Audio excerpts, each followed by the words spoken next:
Yes, so today we are going to discuss files in file input output. And then whatever I'm going to discuss in the class, that's there in the header file called stdio.h. So since we are dealing with files, standard input output, so we'll be talking about the header file stdio.h and the functions that are there inside that header file, which helps you operate with files. Yeah. So let me give you what's a file and what is the concept of a file first.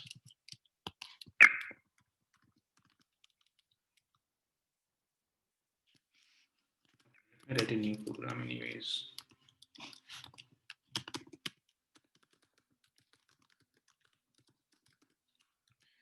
This is important. Without the header file, you cannot use any functions.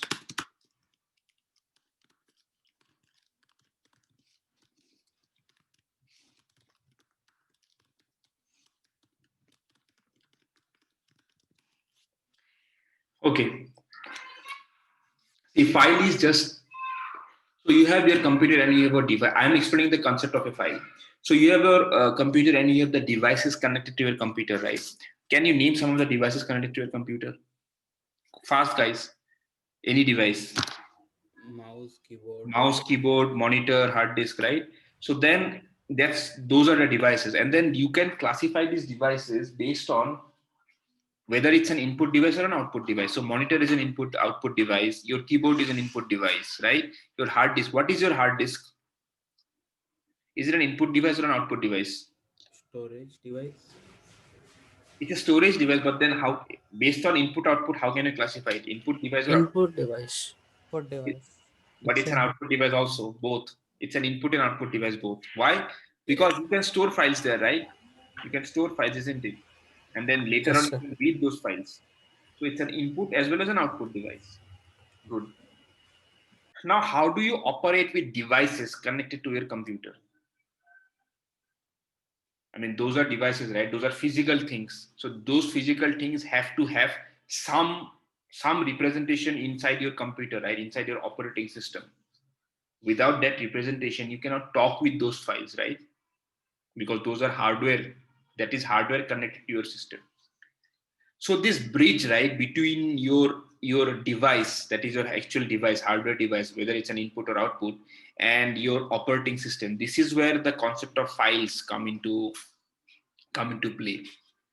So your computer, your operating system, your it sees each of these device as a file.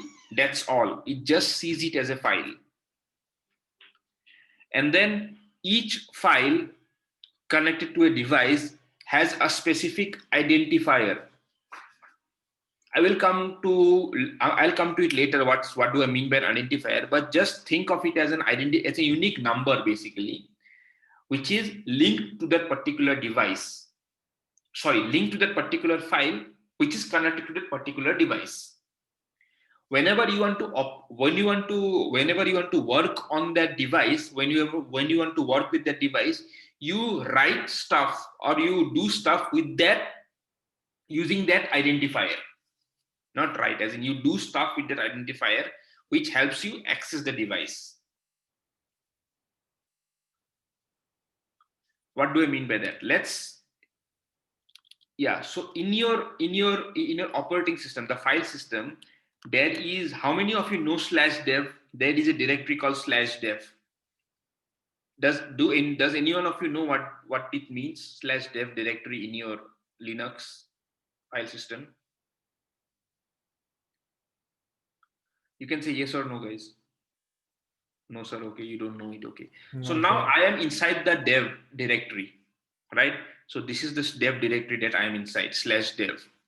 So let us see what is inside the dev directory. Okay. So let us go to input. Now you see there, now you see a mouse here. So this dev directory, it maintains a list of files and each file is connected to a unique device connected to your computer, connected to your system, to your operating system. This file is connected to mouse. That's why it's called mouse.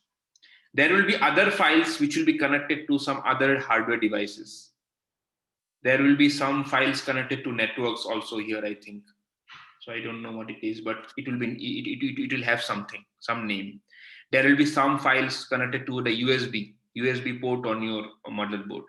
So the point is, this particular directory contains the list of these files, and these files are nothing but it's a unique number. Basically, it's a unique number through which, not, this is not a unique number, this is a file, this is actually a file, and then you access these files through a unique number, and then that unique number gives you access to these files which are located in this directory, and then you could talk with your mouse, or you could get input of your mouse by reading this file here.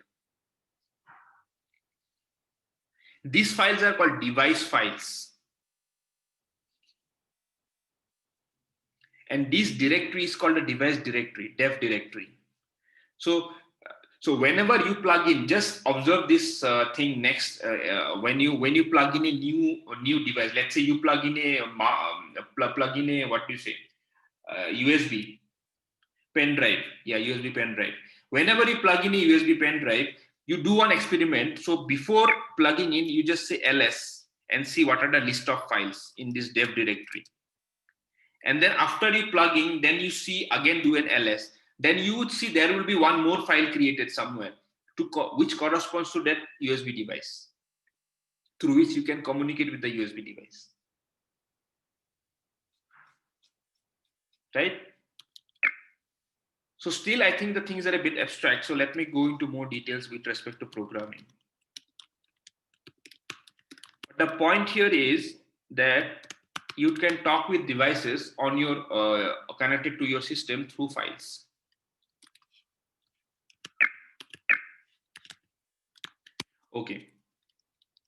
Okay, so I have printf here now. So when I run this program,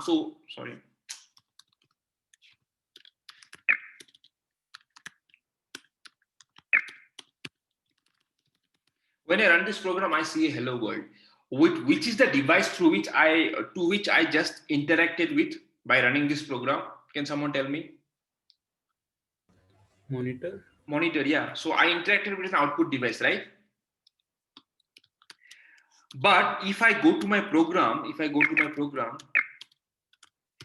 have I in any place mentioned the name of the file that is, or that identifier which is linked to my monitor? Have I written that anywhere? You don't see it, right? All that you see is a hello world with a printf. You don't see that unique number or unique identifier for that monitor, which is the file through which I'm interacting, right? To write to the output device.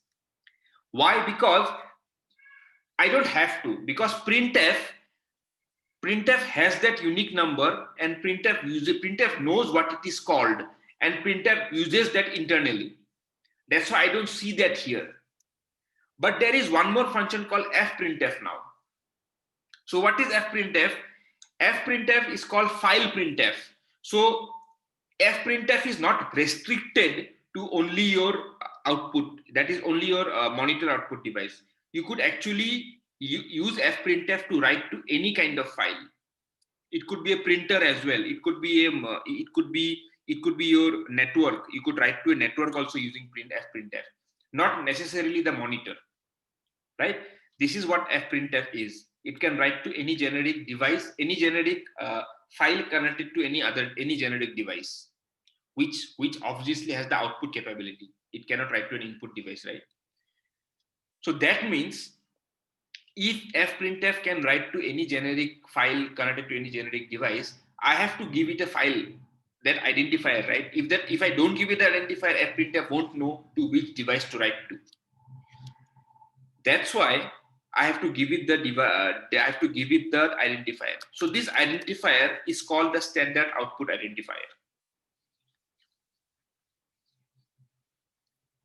stdout, what is it? stdout is an identifier. It's a number which is connected to my monitor output device.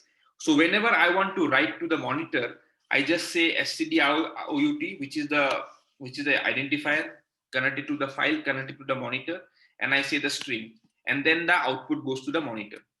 You just see this for yourself. See, the hello world gets printed here. Why it got printed here? Because I have used stdout.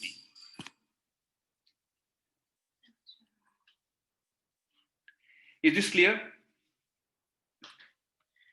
I Yes, could sir. have used, yeah, so later on I will explain you how I could create files and I could write anything, write some other identifiers here instead of stdout. But as of now, I am using the standard identifier which is connected to my monitor, which is called stdout. Why does it have a special name? Because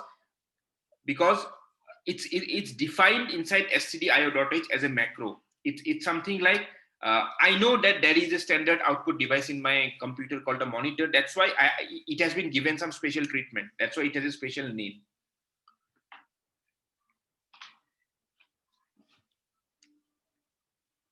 And it's called stdout. Similar to stdout, what is the standard input device? This input device is your keyboard, right? Your keyboard is the standard input device.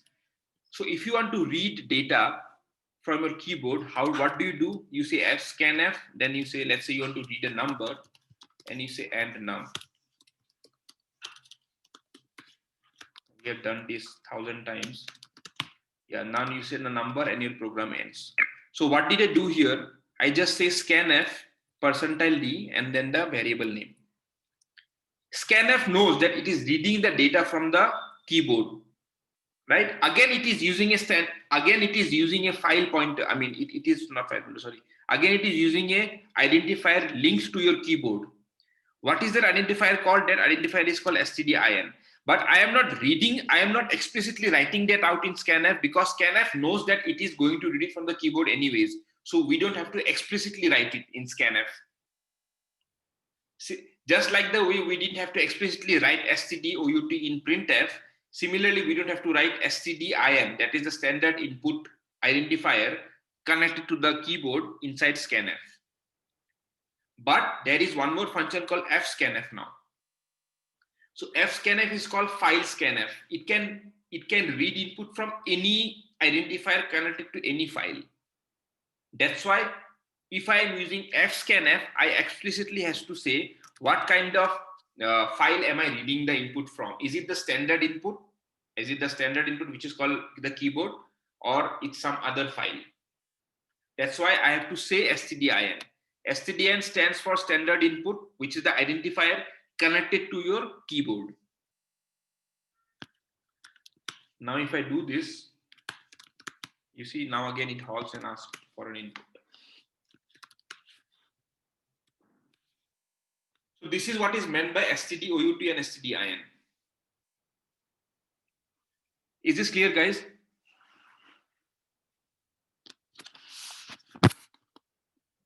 Any questions here?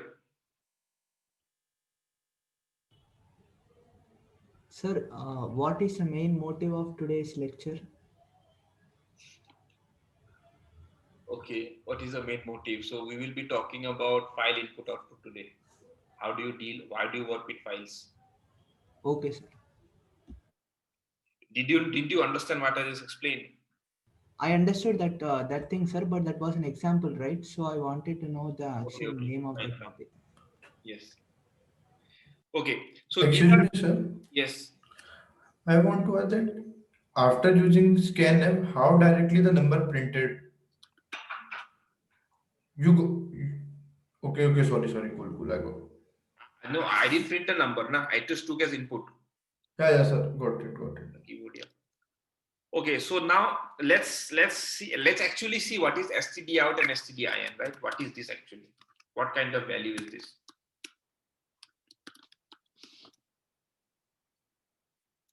This statement makes sense, guys, right? I just want to see what is stdout. I just want to print out its values.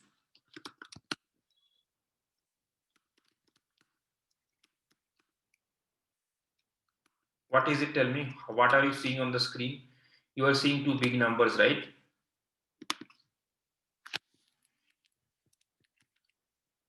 So these are the two unique, let's say these are the two unique identifiers corresponding to, one corresponds to scanf, one SCAP corresponds to stdout, another corresponds to stdin.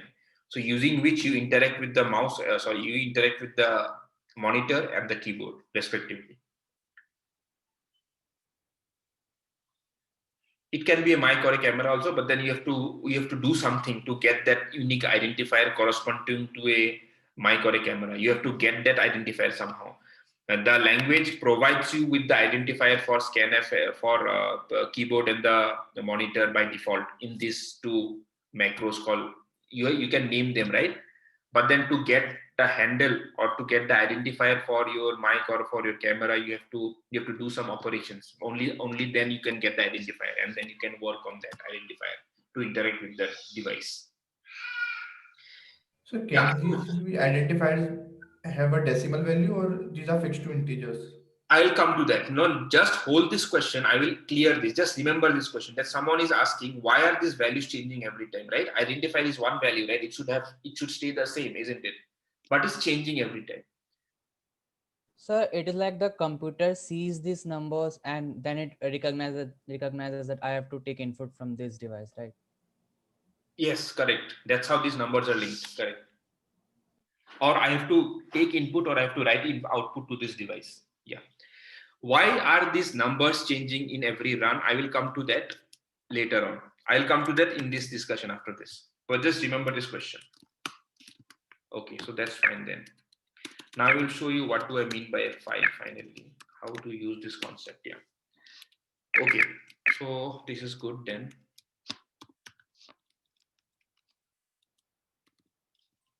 Okay, so now, yeah, so I cannot be always working with STDI and STDOUT, right? So this is how you have been working with your programs till now. You always read the input from a standard input and you always wrote the data to your standard output file, which is your monitor and the keyboard. But now I want to write the data to a file in the hard disk. That is, I want to create a file in the hard disk and write data to it. I don't want the output to go to a monitor. I want the output to go to the file instead, which is there in my hard disk. So how do I do that?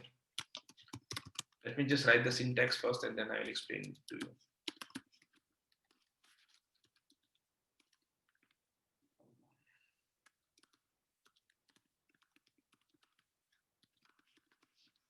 Yeah. Okay, so let's look at this line here. Let's dissect it. So the left, if you go from left to right, so this is the keyword now, file. What does the keyword tell you? The keyword tells you now you will be getting a identifier, a file identifier. Remember that. Now you will be getting a file identifier. That's why you have to use this keyword called file. This is not just like any other variable. It's a file variable which will be storing a file identifier. What is the name of the identifier? The name of the identifier is FP. That's a variable name. You could name it anything here. Then I call a function called fopen. So what does this function do? Fopen goes to your hard disk and then creates a file called cpro.txt first.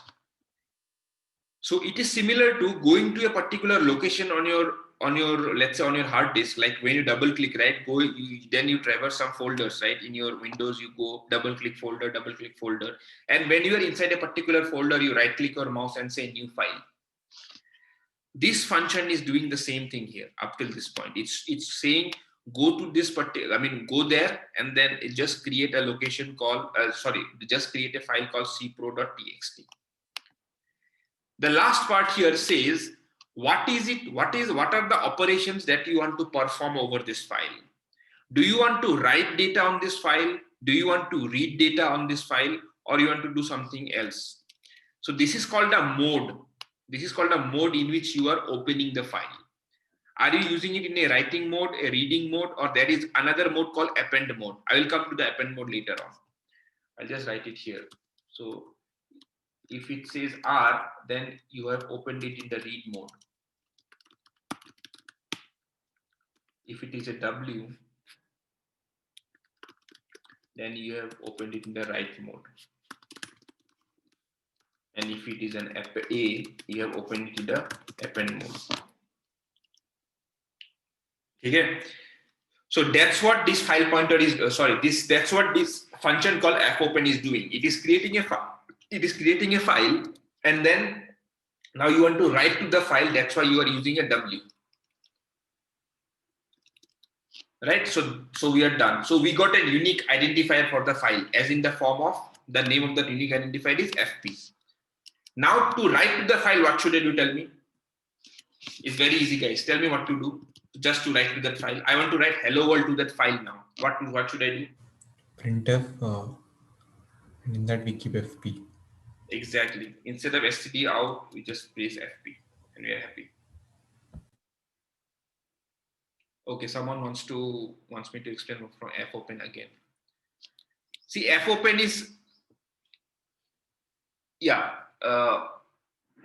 so when you want to create a new file in a Windows, what do? You go to a particular location, right? You double click a folder, you go to a particular location inside your hard disk. Once you are there inside in that location, how do you create a new file? You right click your mouse and then you say new file, right? New file, and then a file gets created. fopen is doing the same thing. It is creating a new file, cpro.txt. But then there is one more information it needs. In what way do you want to interact with the new file that you have just created? Do you want to write data or do you want to read data? So that's why you have to use a mode here. So this second parameter says in what mode you want to operate the file. Write mode or read mode or append mode. I'll come to that now, yeah. So now I was repeatedly saying the location, right, in hard disk. So cpro, this particular file, I have not given any path here, right? So I have not said where exactly it is. So that's why wherever I am running this program, right, whenever I am doing a.out, cpro will be created there. For example, let's say if I do this now, see there is no cpro here now. You can see it here. So let me. See, there is no file called cpro here, right? So now if I run this program, see now there will be a file called cpro created somewhere. See, the file is created here. Wherever I'm running the program, the cpro file will be created there. But if I don't want that to happen, if I want it to go to a specific location, then you have to give the path here. You have to give the full path.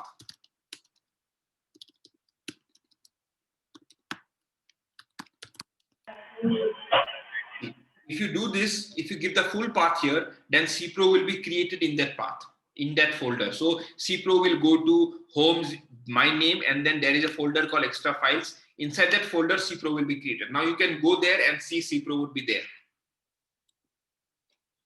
Since we don't work with path as in the class, we don't have to, because we can use this default location itself. So I have not given any path here.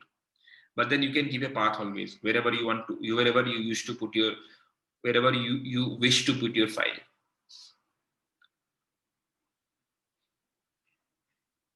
Okay, good. So now let us see what was the output that we got in the program. So if you just open cpro.txt, you can see the hello world being written there.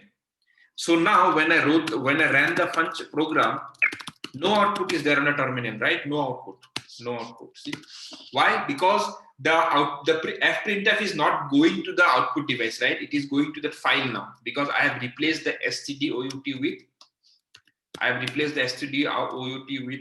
what is that? With fp. Someone was asking about the file pointer, right, and getting confused. Can you repeat your question? As in, someone had a confusion on the pointer.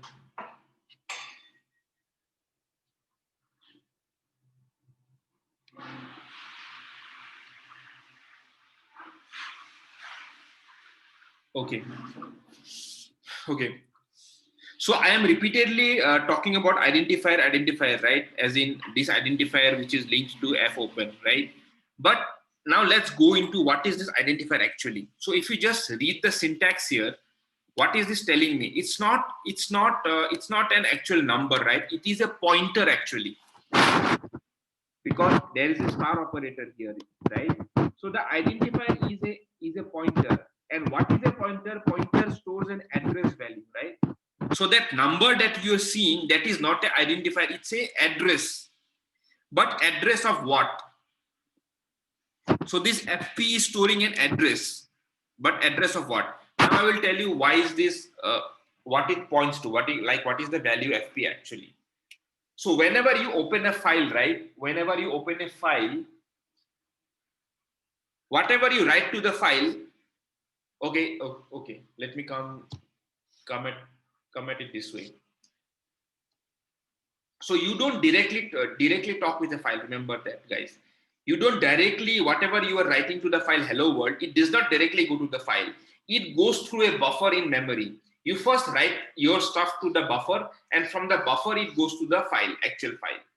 That means for every file that you have opened in your program, there has to be a buffer in your program's memory that is mapped to that file. You first write your stuff to the buffer, and from the buffer it goes to the file. And this buffer concept is not new, right? The buffer was there for the keyboard also. Remember, whenever we type stuff from the keyboard, it went to the buffer, scanf buffer first, and from the buffer the scanf picked up that data. So the buffer is always there. Now, what is FP? FP is storing the address of the buffer, which is linked to the file. That way we are getting, and the addresses has to be unique, right? Addresses cannot be, I mean, no two variable can get the same address. That's why this FP will get a unique value or a unique identifier, which is actually the address of the buffer linked to the file.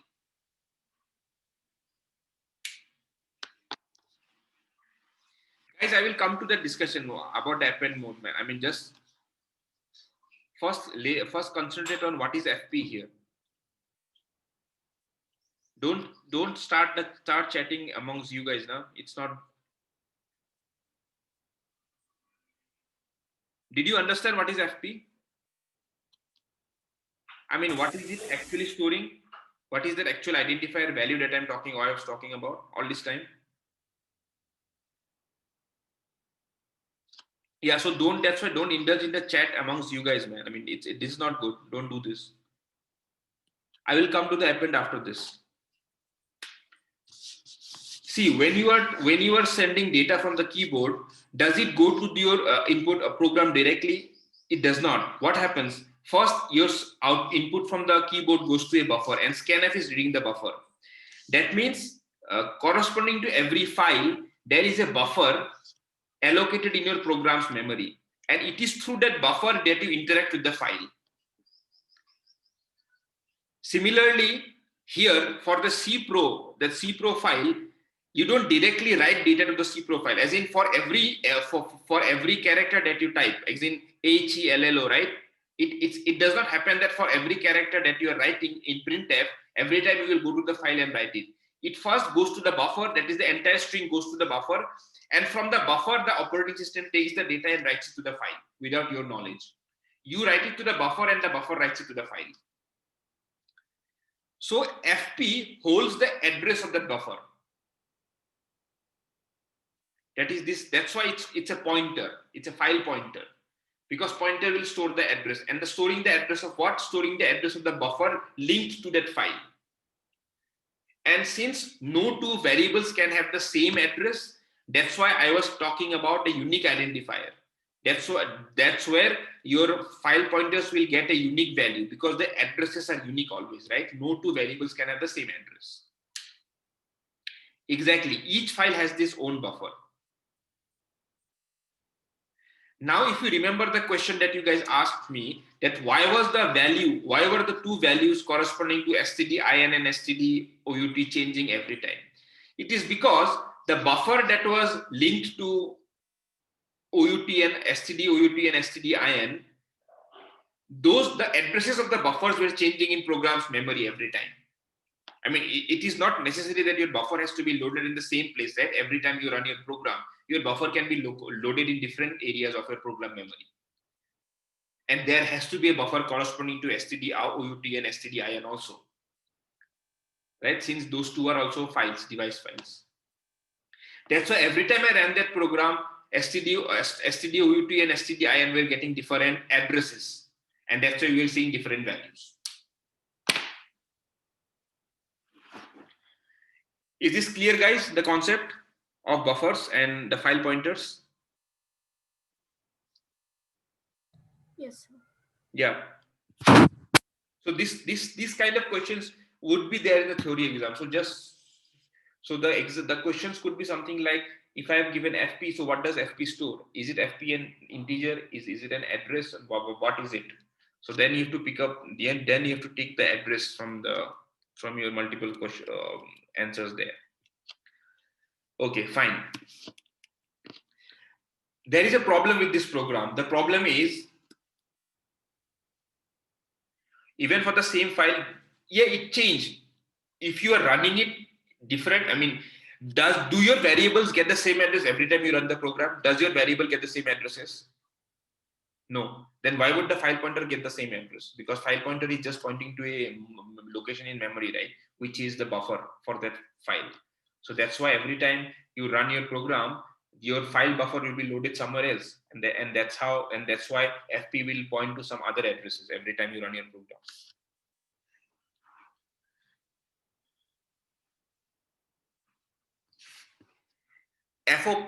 fopen create, yeah, I'll come to that now. Yeah, so before going to the append mode, let's do the read mode first. Okay. So what does the read mode tell you? Read mode tells you that I have a file in this directory and then called cpro.txt, and I want to read from that file, right? So what does this tell me? This tells me that there is a file already present in my hard disk called cpro.txt, and I want to read from that file. If that file does not exist, does it mean I will create that file and read it? No, it does. It's wrong, right? Then, because I want to read the file which exists. I cannot read from a file that does not exist in my hard disk. So let us see what happens in this case. So if I remove cpro, now I've removed cpro. Now there is no cpro.txt in my directory now. Now if I run this file, if I run this program, okay.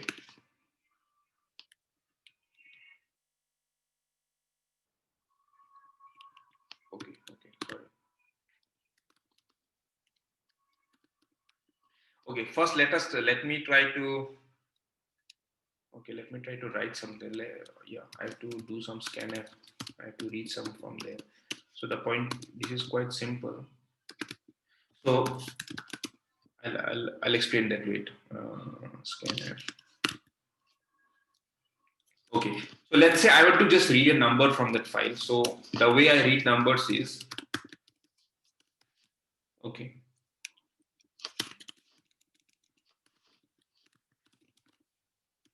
See, for normal scanf, what do you do? %d and the variable name, right? That's how you read numbers. But now you want to read the number from a file, coming from a file, not from a keyboard. So the things that you have to change is, instead of fscanf, you have to say fscanf, and then you have to give it the file pointer fp or the identifier. Without that, this fscanf is not going to work, right? Because it wants to read. Previously, when you were reading from keyboard, we gave stdin. Here, right? We gave stdin. But now, since we want to read from the file, instead of stdin, we have to say fp. That is the identifier for the file. And then say fscanf.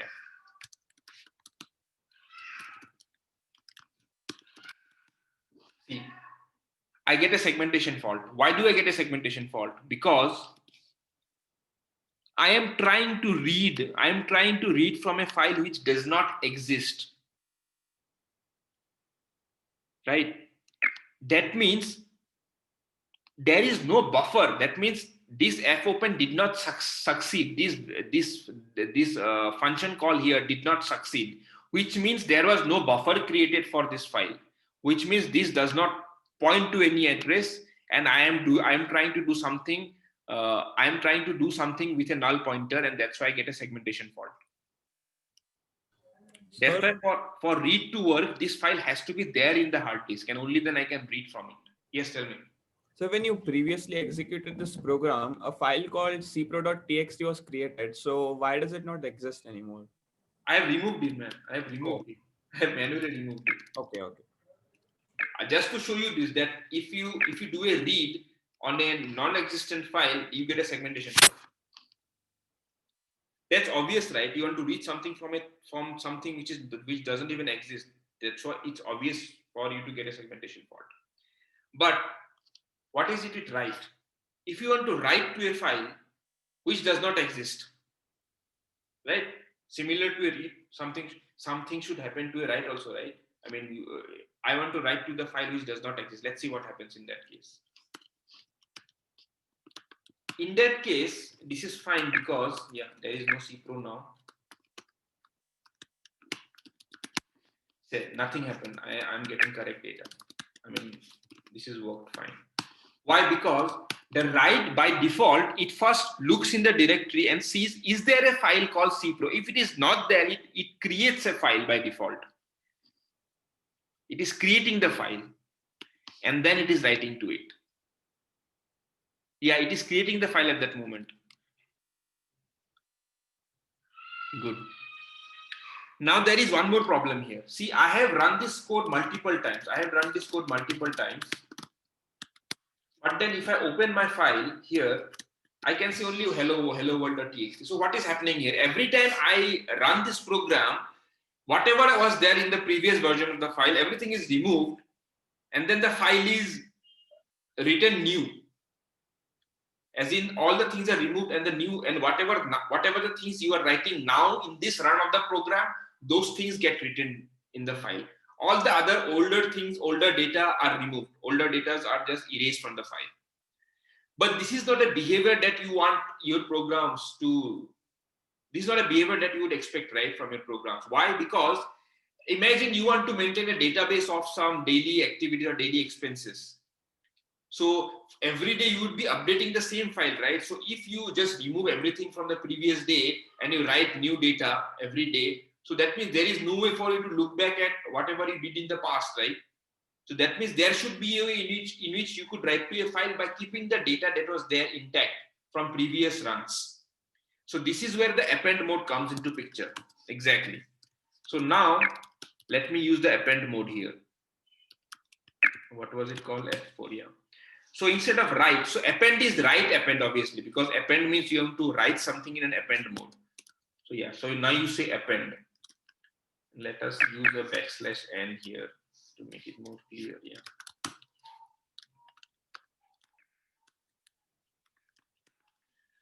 Okay, let me run it.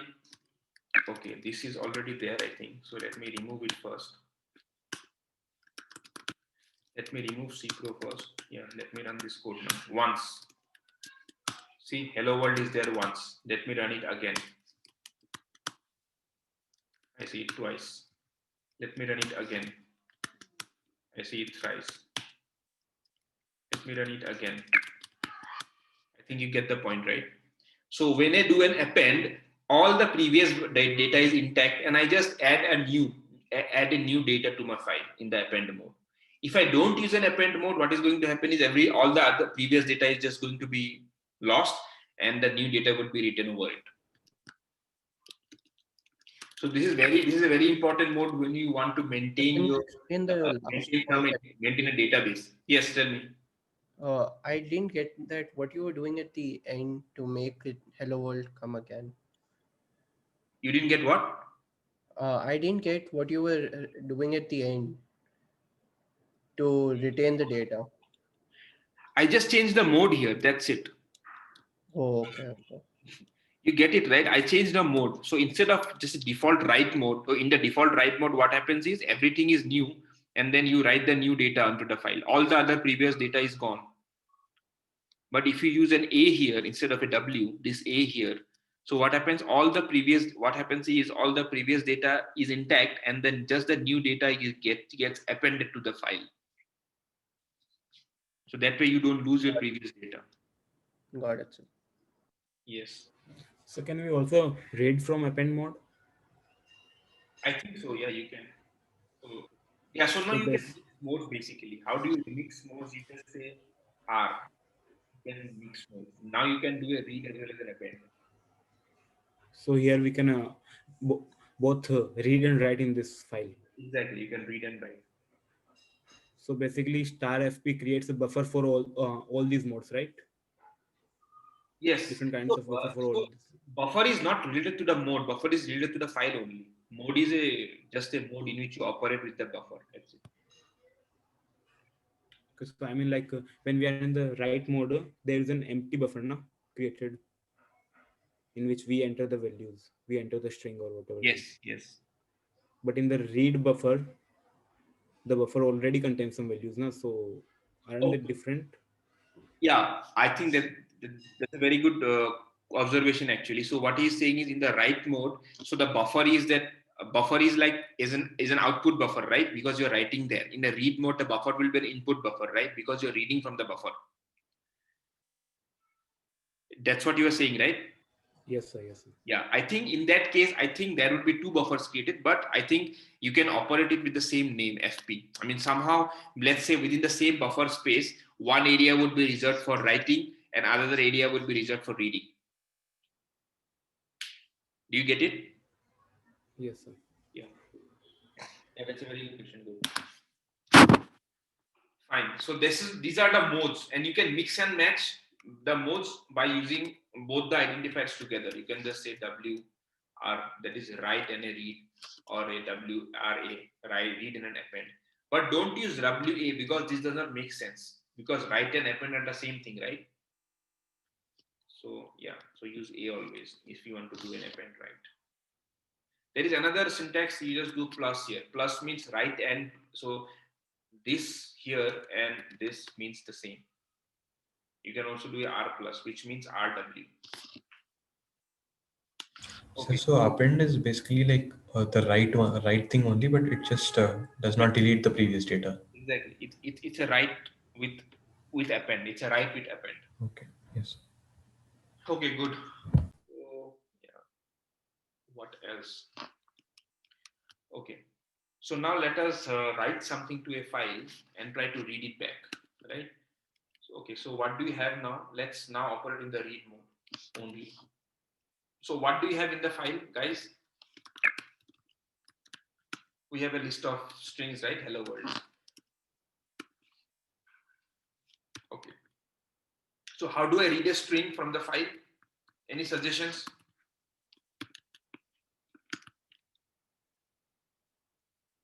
Yes. Using %ls. What is the variable that I have to use to read strings? Exactly. Character array. Array on a %s. The point is, guys, remember, there is no difference between scanf and fscanf. Syntactically there's a difference, but then logically it's the same thing. It's just that scanf is reading from already a pre-existing, it's a buffer, which scanf is reading from a fixed buffer, which is the keyboard buffer. But fscanf can read from any file buffer, basically. That's the only difference. The semantics of scanf is the same. fscanf and scanf, logically they are the same. So, however, scanf behave in whatever way scanf behave, fscanf will also behave in the same way. I will show it to you now. So let's say fscanf, and then you say the file pointer name, then you say %s, and you say array, and let us say you do a printf on this array. Okay, so just reminding you guys, this is the file the file contains hello world 4 times.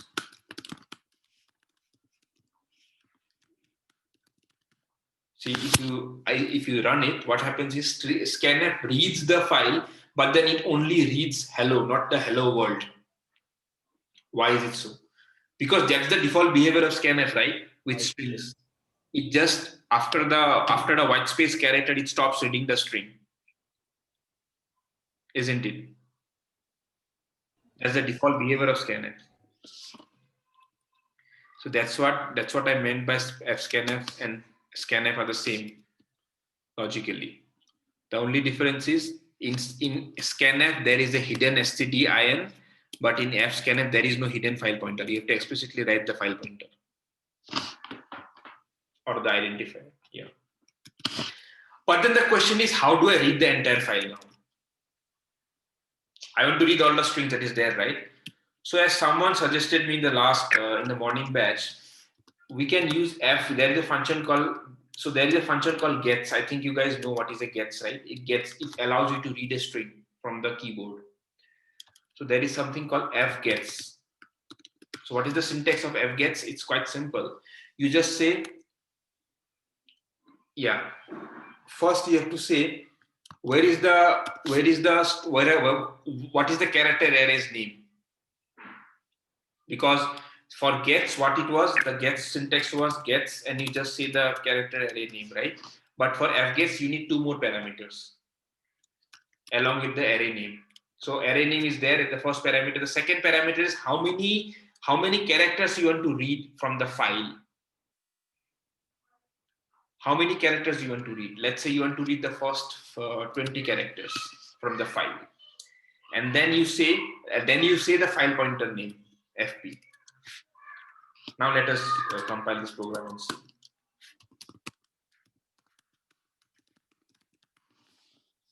See, I get a hello world. Let us go beyond 20 and let's make it 50 and see what happens.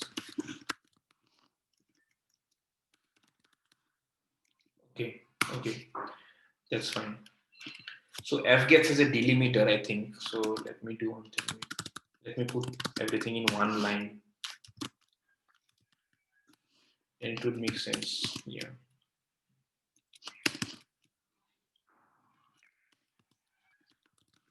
This is the thing with scanf, fgets. Sorry, I'll tell you what it is. F4. Yeah. So now I think the example will be clear. So now I have set it to 50 characters. See here, 50 characters. Okay, not 50. There are not 50 values also. So let me put it to 10 first.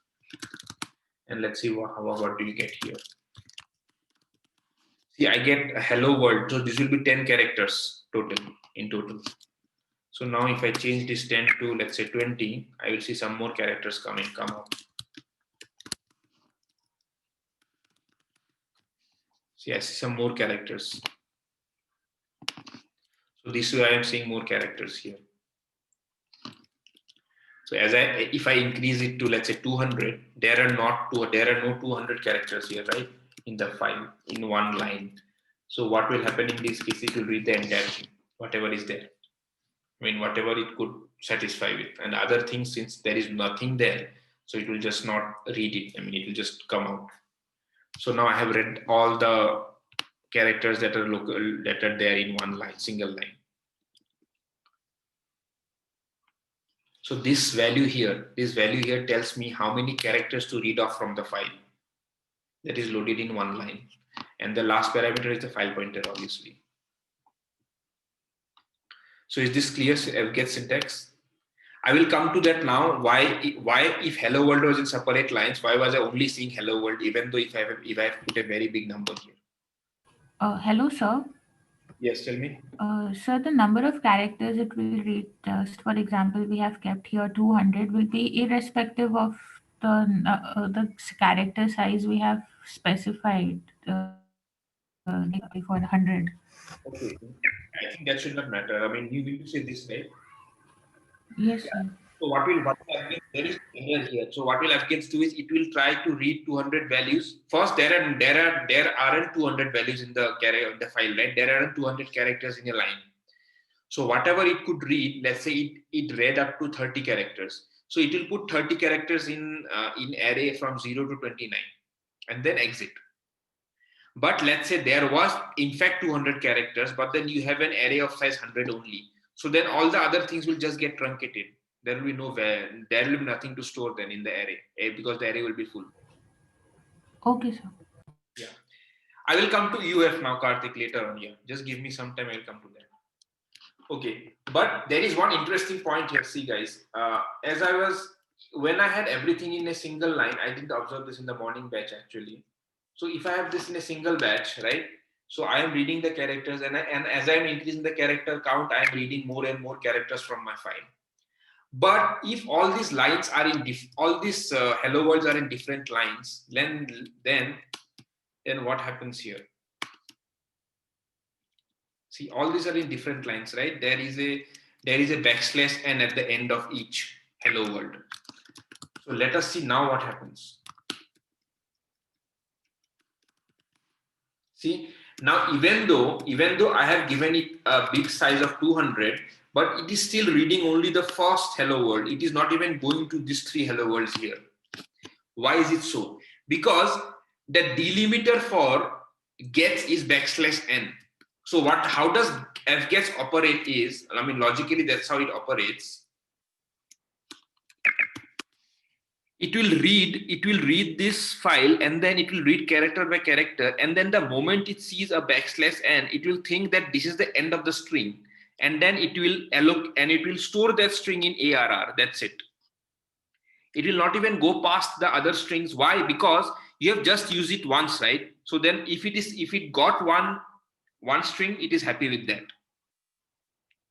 So the delimiter for fgets is, I think it's \n. That's why it ends by reading just a single string and ended by \n. It doesn't go to the other strings. Is this clear, guys?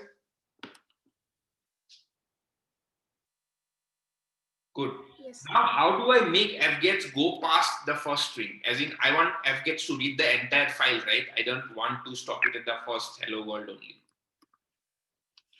So for that, I have to call fgets again, right? I have to keep on calling fgets until I have read all the file. I mean, I have read all the lines in my file. Okay. So now there comes one more concept here. So again, go to the buffer picture for your file.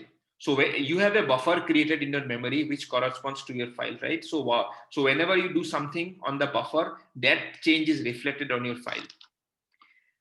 Now, whenever you create a file here, fp, the file pointer points to the first address of the buffer. That is the starting address of the buffer. As you start writing things to the file, this file pointer, it progresses. That is, it moves. It is similar to moving inside the file. Similarly, when you are reading from a file, when you have not yet read from the file, but you have just started to read, it will point to the very first location of the file. And then as you are reading, it will progress inside the file, or rather inside the buffer of the file. Now, there is a special, at the end of the file, there is a special character located there. I mean, you have to say, right, this is the point at which my file ended, that there is nothing after this point. So this is called the EOF, that is the end of file marker. End of file marker. So this is a special marker which is placed at the end of the last thing that you wrote in the file. And this EOF marker depends upon your operating system. I mean, what kind of marker is it? I mean, it can vary from system to system. You don't actually know what, for most of the cases, it is \0. That is the end of file marker, but then some other systems could have some other markers. So we never know what is the value of the marker. I mean, what the marker looks like, but we know that there is a marker. If during the traversal of the file, if the FP reaches that marker, that means we know there is an end of file there. And we have to stop our reading or writing. In most cases, we have to stop our reading because we have reached the end of the file and we have read all the data that is there in the file. Now, what is that function that lets you whether you have reached the end of the file or not? That is called FEOF. This is the function that lets you know, have you reached the end of the file? What is its argument? Its argument is the FP, right? And what is FP? So every time you are reading something, that FP is modifying. I mean, the FP is progressing. It is going ahead in your buffer. So FEOF looks into the present address to which FP is pointing and checks whether that address maps to that location in the file which holds the EOF, that is the end of the file. If it is true that if you have reached to the end of the file, then FEOF will return you 1. If you have not reached the end of the file marker, FEOF will return you 0.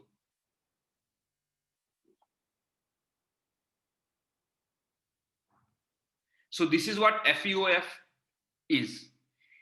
It is a way to tell if the file pointer has reached the end of the file. If it has reached, it will say 1. If it has not, it will give you a 0. So now can I use FEOF in conjunction with fgets and read the entire file? How to do this, guys? Tell me. while FUF of FP is not equal to 0, not equal to 1.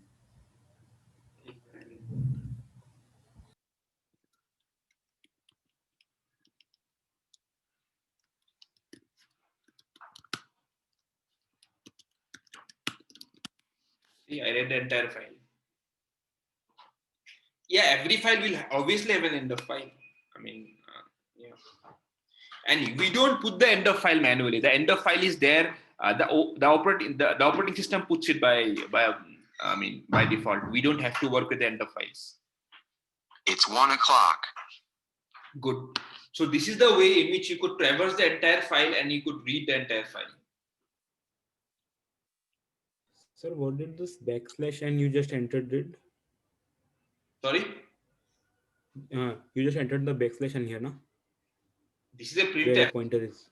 to display it properly. Yeah. This backslash you're talking about, right? Yes, sir.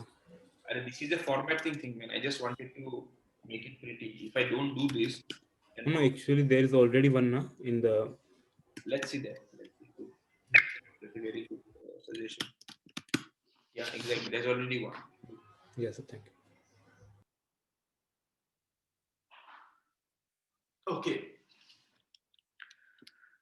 Okay, so this is clear, right? So you have to use FUF. Remember, don't explicitly check for the UF. I mean, you should not do something like this. See, this is very wrong because you never know what is going to be the end of file. Let's say now you want to read your file character by character, right? So how do I do that? How do I read my file character by character? Tell me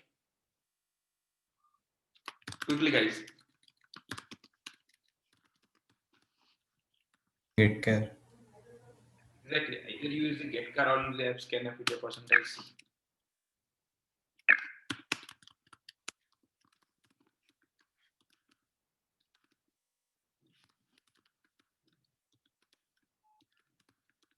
Right?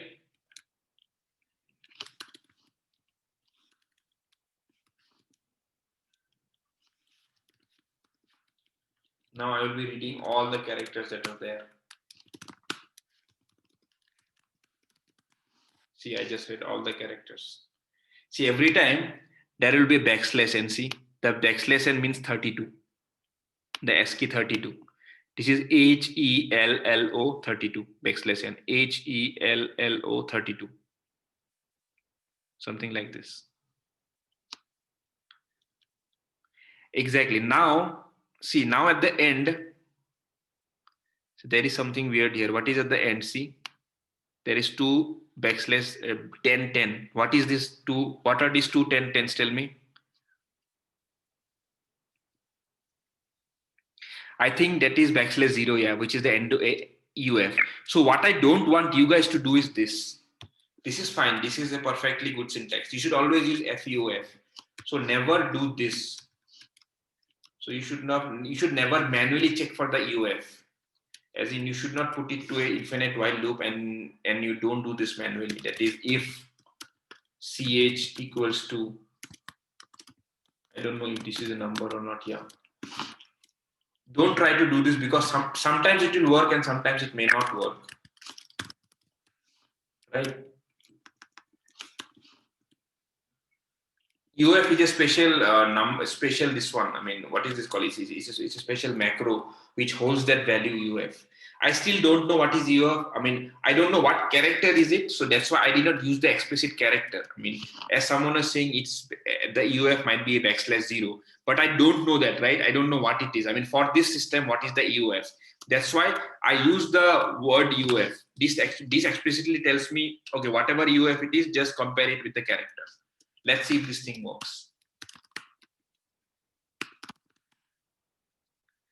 It does not work, see? It's went to an infinite value.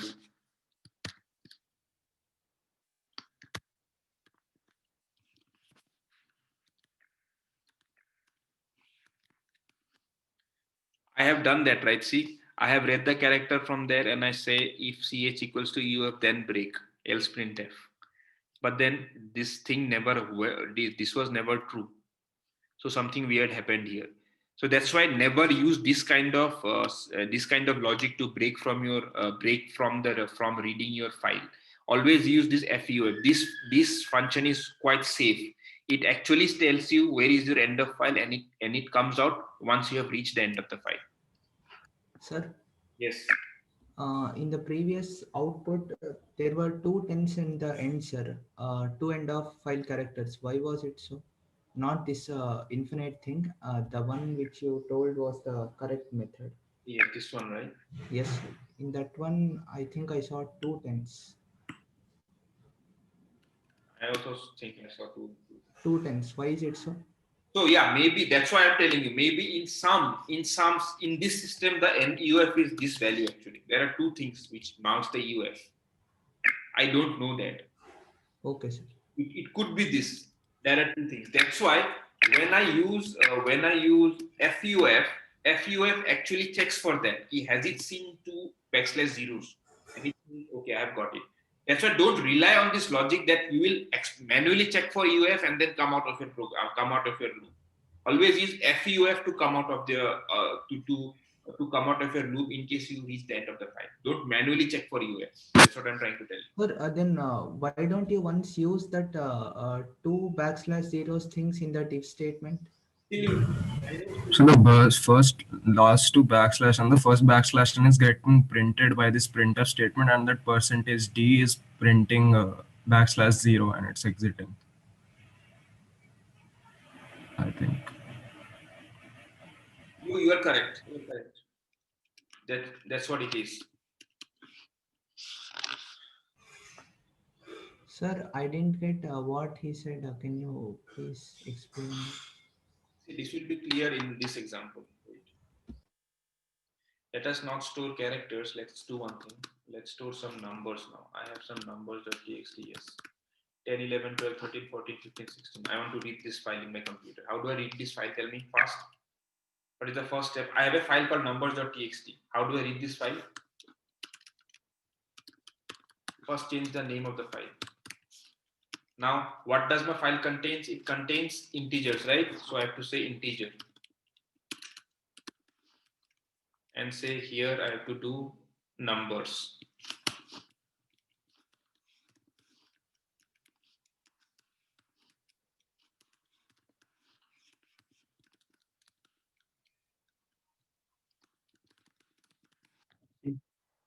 Now also I got 16 twice here. I mean, these are my file contents, right? 10, 11, 12, 13, 14, 15, 16. But I got 16 twice. Why? That's the question, right? All that I have done is converted. I mean, instead of characters, I'm reading integers. That's it. But the same behavior is shown here also. I'm reading the last value twice, not once. Why is this case? Why is this thing happening? So just imagine. So just imagine these numbers, right? These numbers as being stones, right? There are how many? There are 6 stones, right? From 10 to 16. And then after 16, there is nothing there. There is an empty space there. So how your file pointer behaves is, how this loop behaves is, it goes to the first stone, reads the first number and goes to the next stone. Again, next stone, next stone, next stone. When you are at the last stone, which read 16, that means when you are in the where you are in that iteration, where is it? It is on the last stone, right? So it just read the value 16 here in this line. That is the last stone that is there, right? And then it printed the value here, right? Printed the value of 16. But can your loop terminate now at this point? Tell me. Can you just come out of your loop because you have read 16 already, which is the last stone? No, right? Because you have to read one more. You have to go one more space, and then only you could say, you will think, okay, there is no stone there. Now I have to terminate. That's why you have to go one more iteration of this loop. And then in that iteration, you would see, okay, there was no stone, there is an empty space. But then number was set to that value before, right? In the previous iterations. That's why you got 16 twice. Sir, But when I code the last time in this while loop, it will be equal to that end of while character, no sir? No, let's see this. The stone, the last stone which I read properly is 16. See, and fscanf will not read the end of file and store it in num. Remember that. Why? Because you can verify this. If fscanf was, when scanf is successful, what do you get as a return value? 1. 1. And when it is not successful, you get a 0, right? Yes, sir. Similarly, when fscanf is successful, you get 1 as a return value. If it is not successful, you get a -1 as a return value. Right? Okay, yes. That means in the last iteration, this x will be a negative value. It will not give you a positive value. I will show you.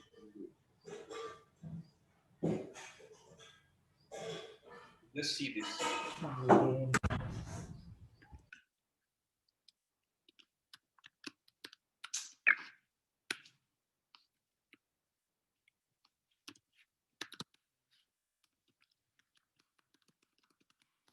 See, 6, you are fine, but then the last iteration gave you a -1 because there is an end of file there, and fscanf cannot map that to your variable, right?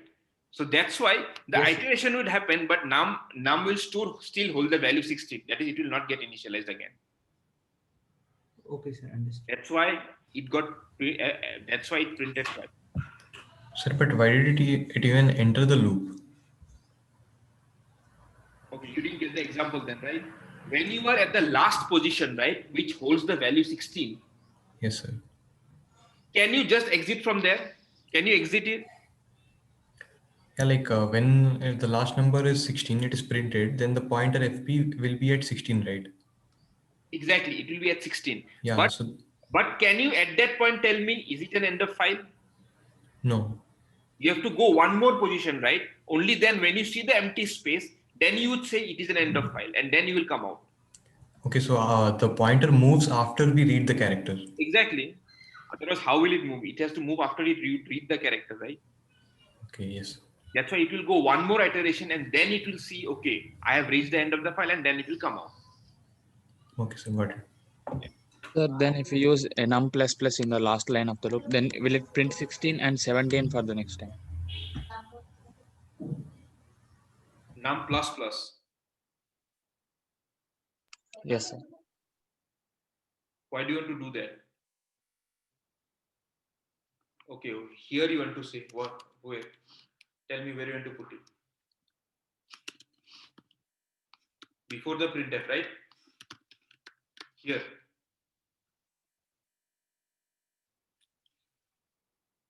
Siharsa. Can you hear me? He might ask after the loop, sir. I think so. He means in the printf loop, num++.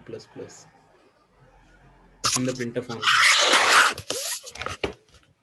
After the loop, I think so.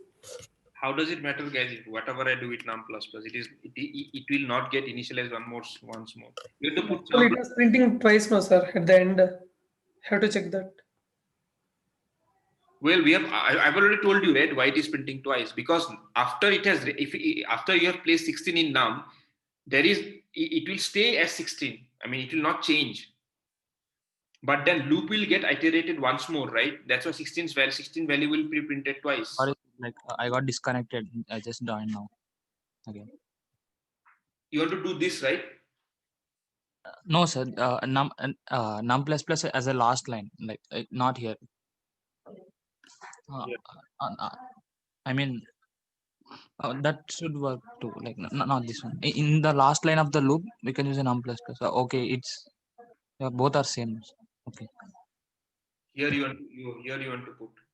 Yes, sir. Okay, both are same by the way.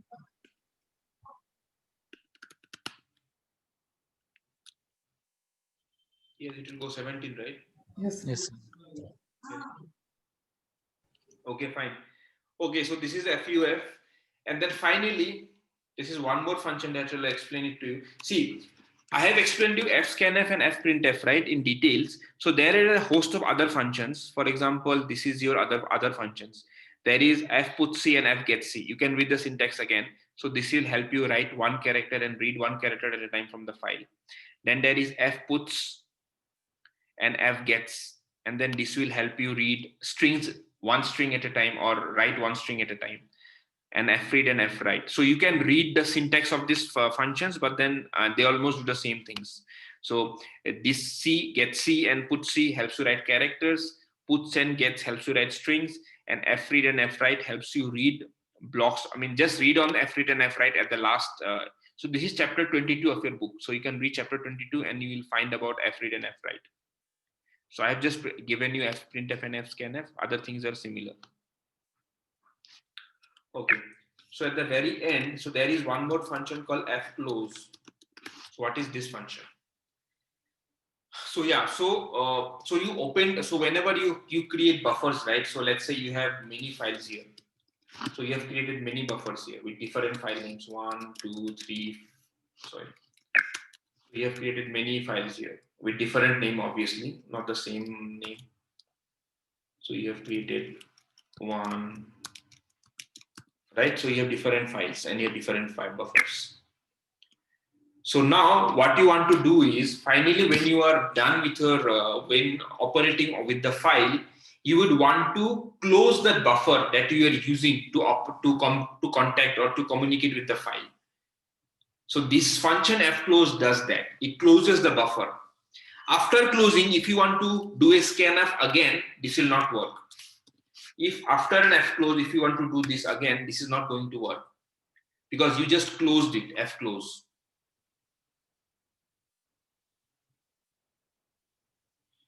Anish, just see what am I writing on the close. It's fclose, no? Sorry. Oh, sorry. That's my bad. Extremely sorry. It's fclose. Yeah.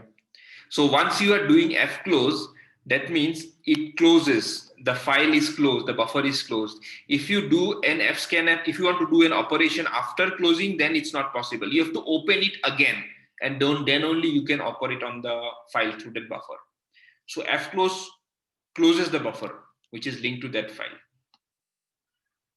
That's the first thing. The second thing is, so whenever you're writing to the file, it doesn't go to that file directly, right? It's like it stays in the holding area, which is the buffer, and then from the holding area, once in a while, all the entire data will be flushed out to the file. So fclose, what it does is it flushes the buffer. So if something is left in the buffer, once you call fclose, the entire buffer will be cleaned, and then the data will be flushed to the file, and then you can be you can be like rest assured that whatever you have written to the file, everything has gone to that file without staying in the buffer. So that's why it's always safe to do an fclose finally at the end of your program, where you are done with using the files. So can you repeat it once? Like I didn't understand the flushing part. See, you are communicating with the file through the buffer, right? Yes, so sir. buffer is like the holding area. Wherever you do write something or read something, what will happen is it will go through the buffer first. But it does not mean that every time you write even a single thing on the buffer, that thing will get reflected in the file. It doesn't happen that way. The buffer holds to some up to some extent, and after some point when it feels that I am about to get full, then it clears its contents and write those contents onto the file that it is linked to. You get this part, right? Yes, sir.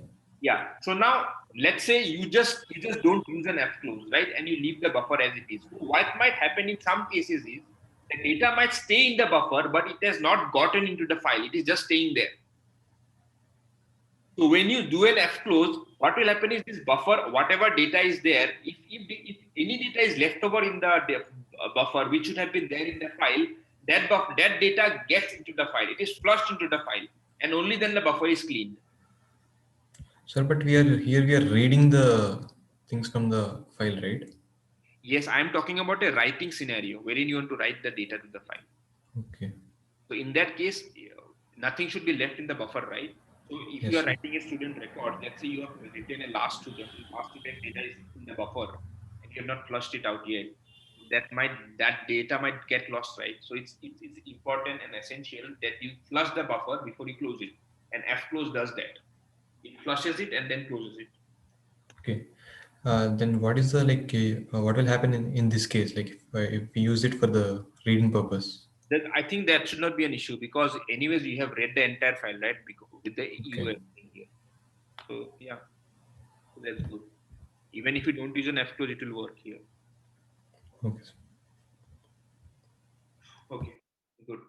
So then, yeah, so let's close this. So yeah, what have I explained to you guys? I have explained you concept of a file, fopen, fscanf, fprintf, fuf, and fclose. So finally, let's put something. I mean, let's write a useful program, and then I will end for today. You guys can hear me, right? Yes, sir. Good. So now what I want to do here is I want to read a file character by character and count how many capital A's I have in my program, how many capital B's. Similarly, I want to create a histogram basically. I want to create a histogram of my capital letters. I want to know how many capital A's are there in my text, how many capital B's, capital C's, capital D's, all the way up to capital Z's, right? So this is the program to do that. So I read the data from a file. I read the text from a file. I will show you what the file looks like. So this is what the file looks like. This is my file, right? It has a lot of text here, some capital letters, some small letters. I want to count how many capital A's, capital B's, capital C's are there and all the way to capital Z's. And then I want to I want to write that data to a other file. I want to write it to an output file. So this is what the program is.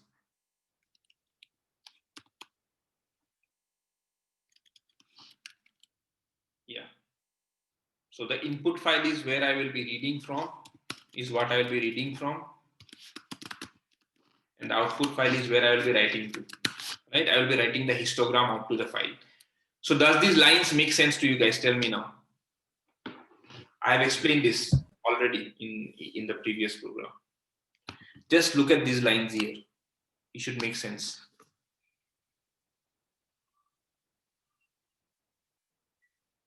Well, W plus does not mean anything actually.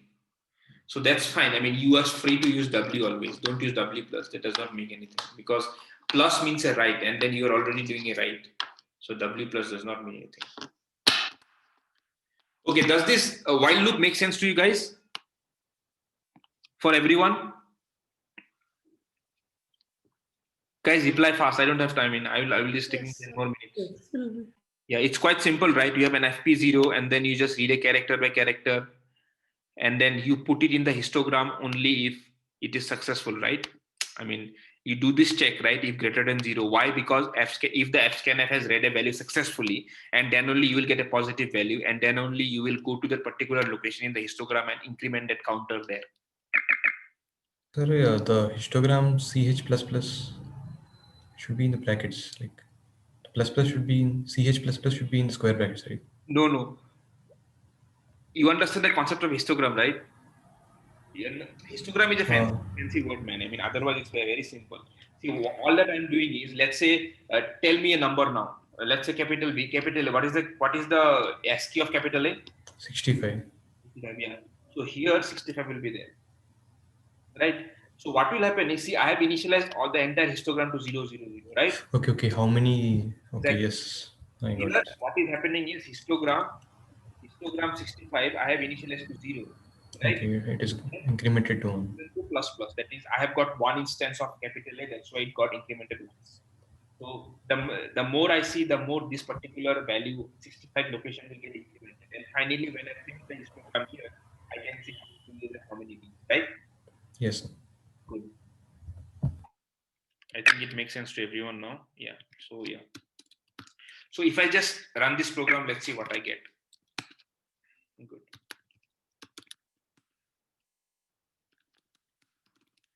See, this is the output. Output file was output.txt. So this is the output I get.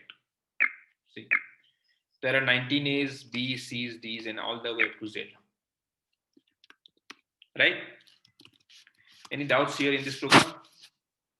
Sorry, not this program. Sorry. It's a very small program. See, here I'm doing the fprintf. Just see this. How am I doing the fprintf? The character name, I'm starting with 65 and I want only the 26 capital letters, right? So I just say 0, 26, and then I go from 65, 66, 67, 68, A, B, C, D, all the way up to Z. And that's why I print the character, and then I print its histogram value here. This line is doing the printf for me. Printf, I mean printf into the file, not into the terminal. It makes sense to everyone, right? I mean, people who are sleeping, does it make sense to you guys also?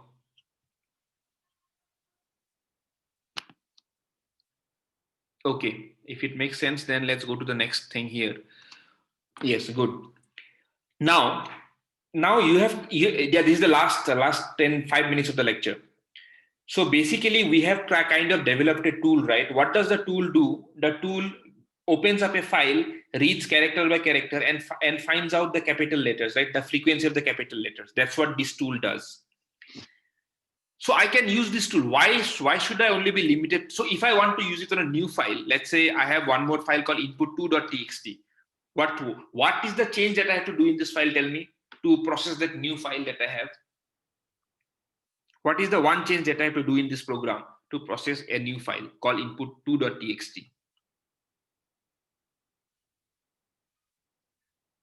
Someone reply in the chat.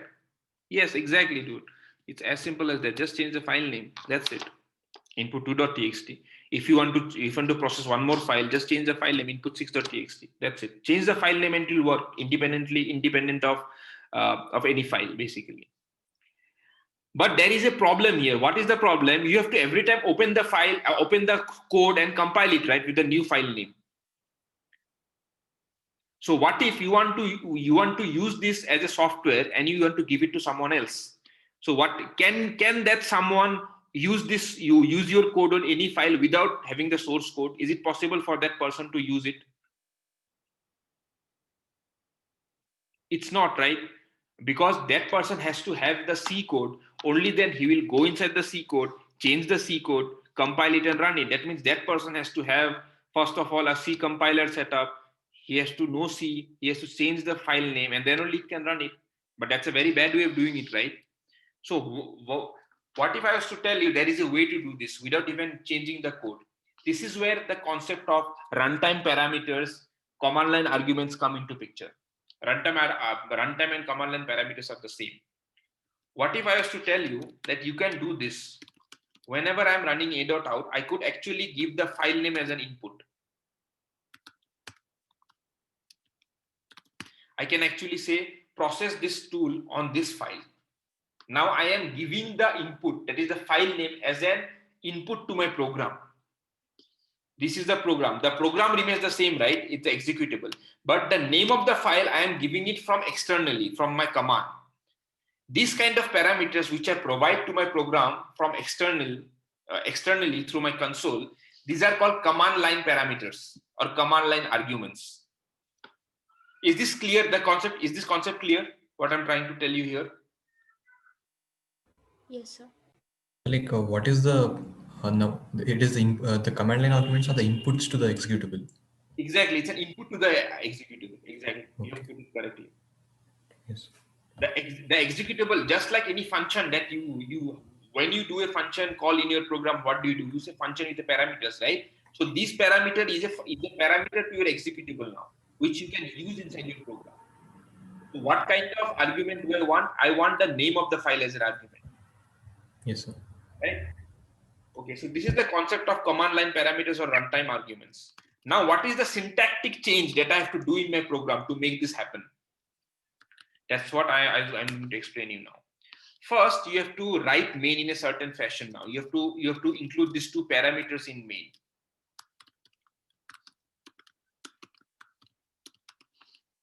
Yeah.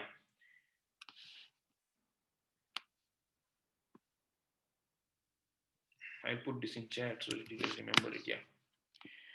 So this is how you have to change main now. You have to set two parameters, because now you will be sending parameter to your executable, right? And what is your executable identified with the main function? The main function is what is your executable, right?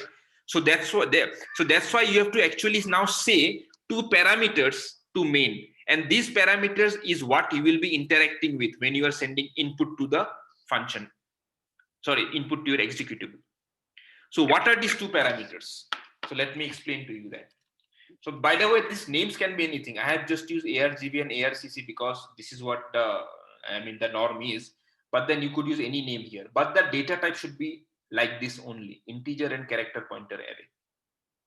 Yeah. So let me tell you what it is. What are these parameters and how do they behave?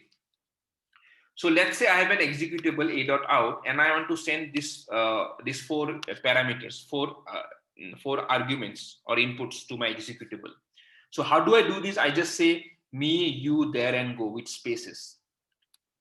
ARGC will hold how many in total, how many parameters are there. How many parameters are there? 1, 2, 3, 4. So it will hold the value 4, always plus 1.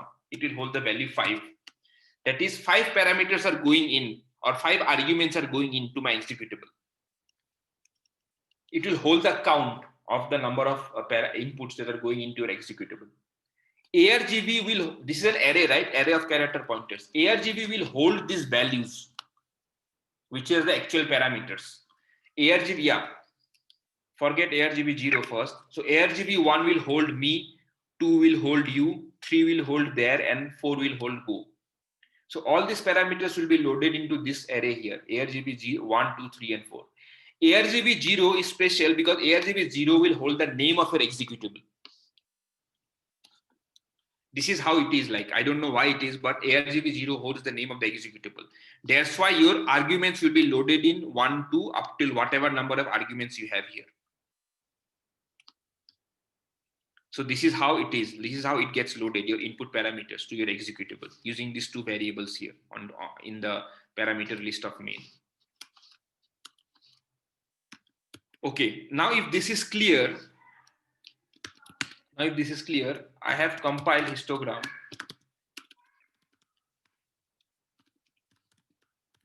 Now can someone tell me what is the value of ARGC and ARGB if I run my program like this?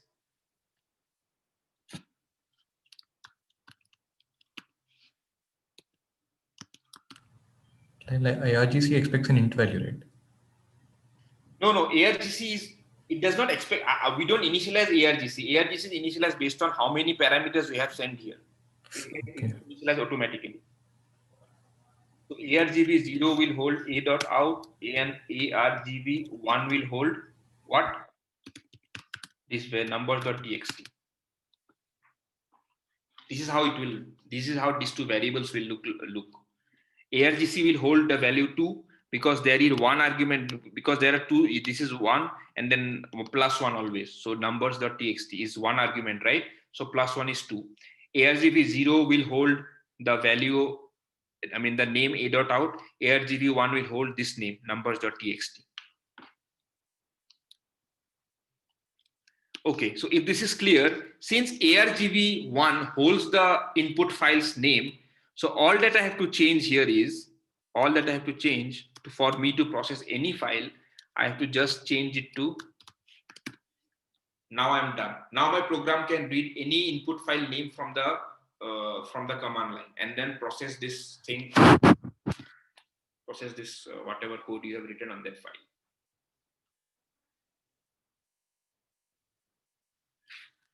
So yeah, so let me just remove output.txt and I will show it to you guys. Wait.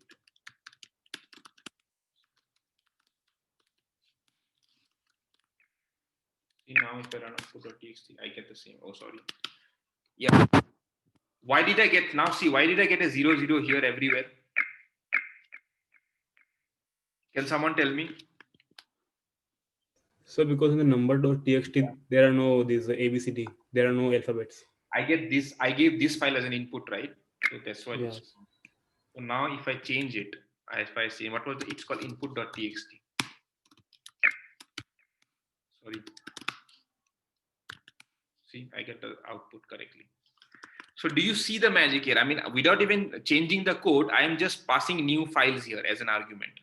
Previously, I passed numbers.txt, which gave me the 000, and now I am sending this file as a parameter, num input.txt. See, the point is I am not sending the file as a parameter. I am changing just the name as a string as parameter. The string gets opened in fopen. Don't think that I am sending the file as an input. No, I'm just sending the name. See, I'm just sending the name here, and this name is being passed here as an argument, right, to fopen, because fopen expects a string here, and an argv is actually an array of strings, right? See, character pointers. So argv1 will give me the name of the string, and then the name of the string happens to be the the value of the string, and the value of the string happens to be the name of a file, which I can open here in fopen. Okay, so we are done with today's lecture. This was the last concept. It's just called command line parameters, guys. Sir, can we use a 2D array instead of the pointer? Sorry, my share got. Yeah, what were you saying? Can we use a 2D array instead of the array pointer? No, this has to remain exactly as it is. Okay, but like both